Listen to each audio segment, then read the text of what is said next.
নমস্কাৰ বন্ধুসকল আপোনালোক সকলোকে আজিৰ ভিডিঅ'টিলৈ স্বাগতম জনাইছো বন্ধুসকল আজিৰ ভিডিঅ'টোত আসাম ডাইৰেক্ট ৰিক্ৰুটমেণ্টৰ সম্পূৰ্ণ সিলেবাছৰ ওপৰত ভিডিঅ'টো বনাবলৈ গৈ আছো ভিডিঅ'টোত আপোনালোকে জানিব পাৰিব যে আপোনালোকে কেনেদৰে এই এক্সামটোৰ বাবে প্ৰস্তুতি চলাব কি কিতাপ পঢ়িব লাগিব কেতিয়া আপোনালোকৰ এক্সামটো হ'ব আৰু কিমান টাইমৰ পৰা কিমান টাইম পাব আপোনালোকে কিমানটা কোৱেশ্যন কেনেকুৱা ধৰণৰ কোৱেশ্যন আহিব সকলো ভিডিঅ'টো এই ভিডিঅ'টোৰ যোগেদি আপোনালোকে জানিব পাৰিব সো আপুনি যদি এজন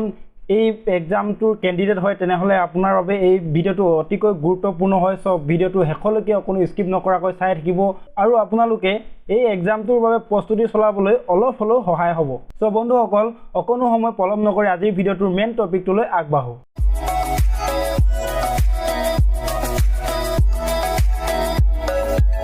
Assam Direct Recruitment Syllabus 2022 26,441 post written test.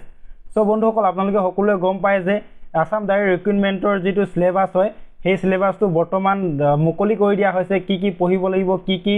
মানে কোন কিটা সাবজেক্টৰ পৰা কোৱেশ্যন সমূহ আহিব গোটেই কিটা ইয়াতে দিয়া আছে সব বন্ধুসকল আপোনালোকক এটা কৰি সম্পূৰ্ণ ভালদৰে সব বুজাবলৈ চেষ্টা কৰিম ভিডিঅ'টো জাস্ট চাই থাকক ইয়াতে আপোনালোকৰ যিটো ডক্টৰ হিমন্ত বিশ্ব শৰ্মাই 9 জুন তাৰিখৰ যিটো এনাউন্স কৰিছিলে এনাউন্স কৰা ড্ৰাইভৰ পদৰ বাহিৰে বাকি গোটেই কিটা পদৰ বাবে ডেট ফিক্স কৰি দিলে মানে কিমান তাৰিখে এক্সামটো হ'ব সেই ডেট কিটা ইয়াতে কৈ দিয়া হ'ল আৰু কি পঢ়িব লাগিব তাৰো এটা সিলেবাস দি দিয়া হ'ল ইয়াৰ তাৰ অনুসৰি আপোনালোকৰ যিটো গ্ৰেড 4 হয় গ্ৰেড 4 এক্সামটো 21 আগষ্ট 2022 তাৰিখে অনুষ্ঠিত হ'ব যিটো বন্ধুসকল প্ৰথমে ইয়াৰ ডেটটো দিছিলে 7 আগষ্ট 2022 কিন্তু এতিয়া হাল হলনি কৰি 21 আগষ্ট 2022 কৰি দিয়া হৈছে আৰু নেক্সট হৈছে গ্ৰেড 3 যেটো হাই সেকেন্ডাৰী লেভেল আৰু গ্ৰেজুৱেট লেভেল হয় তাৰ এক্সামটো হ'ব 28 আগষ্ট 2022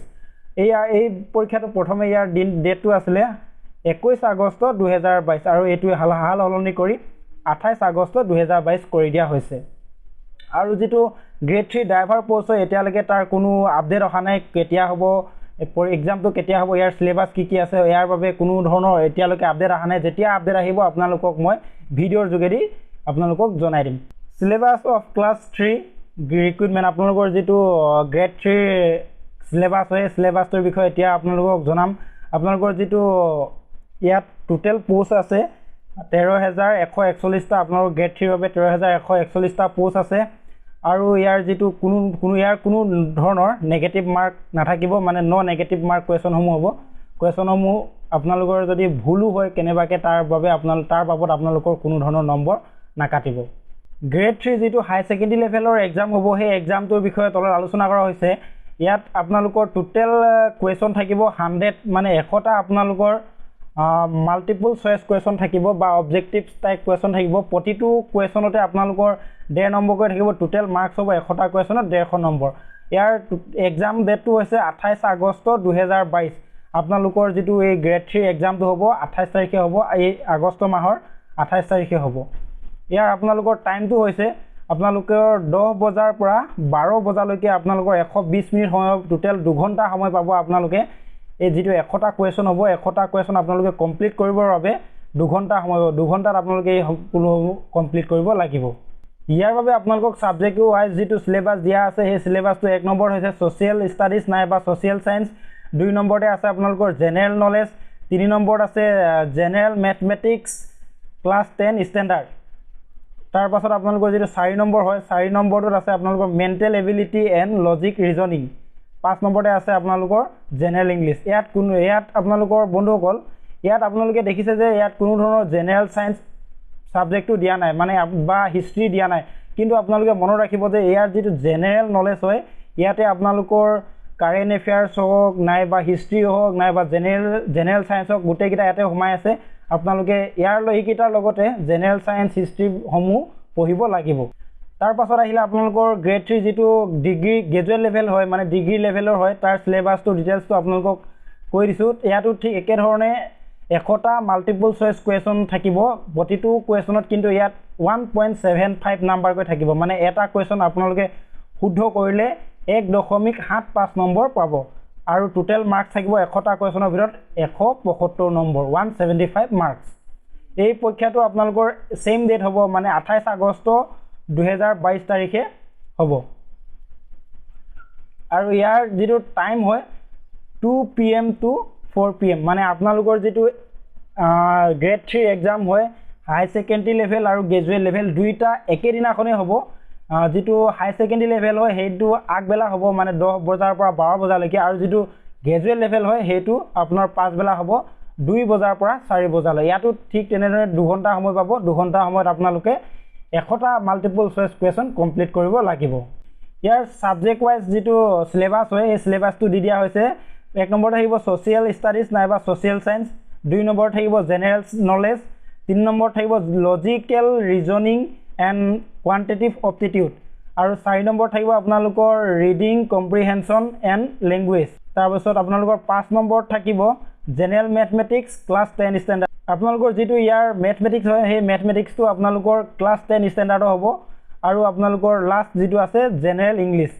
আৰু ইয়াত আপোনালোকে বন্ধু দেখিবলৈ পাইছে ইয়াত এটা সাবজেক্ট ওভাৰ হৈছে যেটো হাই সেকেন্ডাৰী লেভেলৰ হয় তাত মাত্ৰ 5টা সাবজেক্টৰ পৰা দিয়া হৈছে আৰু ইয়াত আপোনালোকৰ এটা প্লাস কৰি দিয়া হৈছে ৰিডিং কম্প্ৰিহেনশন এণ্ড ল্যাঙ্গুৱেজ আপোনালোকৰ এই এটা 4 নম্বৰ যেটো আছে হেইটো আপোনালোকৰ ইয়াত এক্সট্ৰা সাবজেক্ট হৈছে মানে আপোনালোকৰ যেটো হাই সেকেন্ডাৰী লেভেলৰ হয় তাত থাকিব আপোনালোকৰ 5টা সাবজেক্ট আৰু যেটো আপোনালোকৰ গ্ৰেজুৱেট লেভেলৰ হয় তাত থাকিব আপোনালোকৰ 6টা কিন্তু দুইটা একেদিনাখনে হ'ব এটা আগবেলা এটা পাছবেলা এতিয়া আহিলে আমাৰ যেটো গ্ৰেড 4 সিলেবাস হয় তাৰ সিলেবাসটো আহিলে গ্ৰেড 4 ৰিক্ৰুটমেন্টৰ বাবে টোটাল পোষ্ট আছে 13300টা পোষ্ট আছে আৰু ইয়াৰ যেটো 8 ষ্টেণ্ডাৰ্ডৰ হয় তাৰ থাকিব 9000টা পোষ্ট আৰু যেটো HSLC মেট্ৰিক লেভেলৰ হয় হে তাত থাকিব 4300টা পোষ্ট ইয়াতে আপোনালোকক লিখি দিছে যে there shall be 2 exam on the same day আপোনালোকৰ দুইটা এক্সাম যেটো ক্লাস 8 আৰু ক্লাস 10 দুইটাৰে সেম ডে মানে একেদিনাখনে এক্সামটো হ'ব আৰু সেই এক্সামটো আপোনালোকৰ গুটেই কেইটা মাল্টিপল চয়েস কোৱেশ্চন আহিব গ্ৰেড 3 দৰে আপোনালোকৰ গ্ৰেড 4 টো মাল্টিপল চয়েস কোৱেশ্চন থাকিব ইয়াত টোটাল কোৱেশ্চন থাকিব 135টা আৰু টোটাল মাৰ্কস থাকিব 135 নম্বৰ মানে আপোনালোকৰ এটা কোৱেশ্চনত 1 নম্বৰ কৈ থাকিব এটা কোৱেশ্চনত 1 নম্বৰ কৈ থাকিব আৰু যেটো আপোনালোকৰ এক্সামটো ডেট হয় এক্সামৰ ডেটটো আপোনালোকে 21 আগষ্ট 2022 ইয়াতে আপোনালোকৰ টাইমটো হৈছে যেটো ক্লাস 8 ষ্টেণ্ডাৰ্ডৰ হয় হেইটো আগবেলা হ'ব 10 বজাৰ পৰা 12 বজালৈকে আৰু যেটো 10 ষ্টেণ্ডাৰ্ডৰ হয় হেইটো আপোনালোকৰ পাছবেলা হ'ব 2 বজাৰ পৰা 4 বজালৈ দুইটা আপোনালোকে 2 ঘণ্টা কৈ সময় পাব ইয়াত আপোনালোকৰ টোটাল 135টা কোৱেশ্চন থাকিব 35টাটো আপোনাৰ 135টা কোৱেশ্চন আপোনালোকৰ 1 নম্বৰীয়া হ'ব গুটেই কেইটা কোৱেশ্চন আপোনালোকৰ ইয়াত যেটো সাবজেক্ট ওয়াইজ সিলেবাস হয় হেতু ইয়াতে দি দিয়া আছে প্ৰথমতে আছে আপোনালোকৰ ইংলিশ সেকেন্ড আছে আপোনালোকৰ সোশিয়াল ষ্টাডিজ নাইবা সোশিয়াল সায়েন্স 3 নম্বৰত আছে আপোনালোকৰ ম্যাথমেটিক্স 4 নম্বৰত আছে জেনাৰেল নলেজ আৰু 5 নম্বৰত আছে mental ability and logical reasoning grade 4 এক্সামৰ বাবে আপোনালোকৰ যেটো সাবজেক্ট থাকিব হেতু হৈছে 5টা আপোনালোকে এইকিটা যিকিটা দেখিছে যিকিটা কলো এইকিটা ভালদৰে আপোনালোকে পঢ়িব লাগিব সো বন্ধুসকল আজিৰ ভিডিওটোৰ ইনফৰমেশন ইমানখিনিয়ে আছিল যদি ভিডিওটো ভাল লাগিলে তেনেহলে ভিডিওটো এটা লাইক কৰি দিব আৰু চেনেলটো সাবস্ক্ৰাইব কৰি কাষতে থকা বেল আইকনটো প্ৰেছ কৰি দিব যাতে এনে ধৰণৰ জব ৰিলেটেড আৰু জব এডুকেশনৰ ভিডিওসমূহৰ নটিফিকেশন সকলোতকৈ আগতে আপুনি পাই যায় সো বন্ধুসকল ভিডিওটো শেষলৈকে চোৱাৰ বাবে আপোনালোকক বহুত বহুত ধন্যবাদ জয় আই অসম